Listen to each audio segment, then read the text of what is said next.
Պարոն Ղուկասյանը փաստացի ստանձնել է պաշտոնը ապրիլ ամսի 21-ին եւ ամսի 28-ին արդեն 2025 թվականի ապրիլի 28-ին նրան նկատմամբ բնակարանի նկատմամբ, որտեղ նա ապրում է իր երեխաների, թոռների, մեծ ընտանիքով է ապրում այդ բնակարանում։ Այդ ամբողջ բնակարանը ենթարկվել է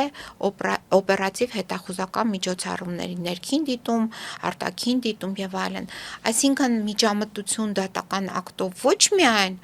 մի անձի նկատմամբ, այլ նրա ընտանիքի անդամների բոլորի նկատմամբ, այնտեղ կան երեխաներ, հարս եւ այլն, թոռներ, այս միջամտությունները, որոնք դատական ակտով են կայացվել,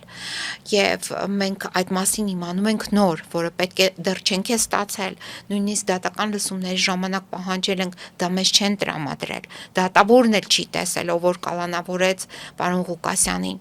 այսինքն Հայաստանի Հանրապետությունում մարդկանց անձնական կյանքի նկատմամբ միջամտությունը դարձել է սովորական երևույթ